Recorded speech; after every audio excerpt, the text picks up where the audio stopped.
Menjelang Idul Adha 1447 Hijriah, DPRD Banjarmasin meminta Dinas Ketahanan Pangan, Pertanian dan Perikanan Banjarmasin memperketat pengawasan terhadap masuknya hewan kurban ke wilayah Banjarmasin. Langkah ini dilakukan gasan memastikan hewan kurban yang diperjualbelikan dalam kondisi sehat dan memenuhi syarat syariat.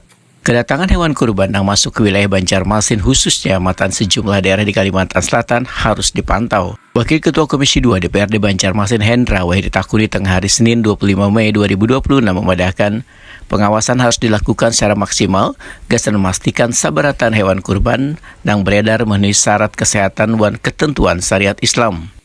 Menurut politisi PKS ini, hewan kurban yang masuk harus dipastikan cukup umur, kada cacat, serta terbebas matan penyakit yang dapat mengganggu pelaksanaan ibadah kurban. Terkait hewan kurban, kita berharap dinas yang terkait dalam hal ini DKP 3 untuk melihat secara langsung gitu ya tentang kedatangan hewan kurban yang ada di Kalimantan Selatan, khususnya di Banjarmasin.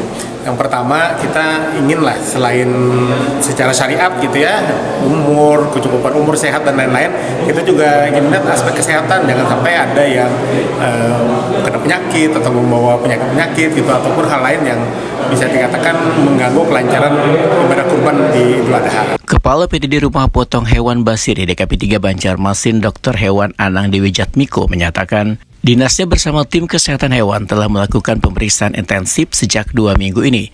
Pemeriksaan dilakukan di sejumlah titik penjualan hewan kurban musiman, gasan memastikan kondisi kesehatan hewan tetap terjaga. Hingga wayah ini, tercatat sekitar 4.500 ikung hewan kurban masuk ke wilayah Banjarmasin, terdiri dari 2.000 ikung sapi dan 2.500 ikung kambing.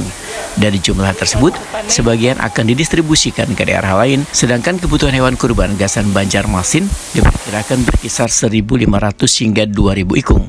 Anang Dewi Jatmiko memadahkan hasil pemeriksaan sementara sebaratan hewan kurban dalam kondisi aman dan belum ditemukan indikasi penyakit serius. Meski demikian, pengawasan akan terus dilakukan hingga H-1 Idul Adha 1447 Hijriah. Tim dari Dinas Ketahanan Pangan, Pertanian dan Perikanan Kota Banjarmasin melalui bidang peternakan dan kesehatan hewan serta tim dari UPT RPH itu melakukan pemeriksaan hewan kurban, stok hewan kurban di berbagai daerah atau di wilayah Kota Banjarmasin, khususnya untuk pedagang musiman. Jadi kita memantau ke sana terkait kesehatannya dan stok hewan kurbannya. Berapa nih total stok saat ini? Untuk saat ini yang terdata kita sapi hampir 2.000 ekor, kalau sedangkan kambing 2.500 ekor. Berarti 1.500-an ya? Kurang lebih segitu, karena itu yang masuk ke wilayah Kota Banjarmasin dan belum didistribusikan ke daerah yang lain. Gitu. Yang masuk di wilayah yang masuk ya, masuk. Tapi kalau untuk kita Banjarmasin sendiri? Untuk Kota Banjarmasin sendiri kurang lebih 1.500 sampai 2.000 ya, karena memang ada penurunan dari tahun kemarin. Itu informasi dari pelaku usaha pedagang itu menyebutkan bahwa memang tahun ini trennya ada penurunan untuk stok hewan kurban. Dok, kalau untuk yang hasil pemeriksaan masih belum diberikan atau di start dari hari ini atau besok?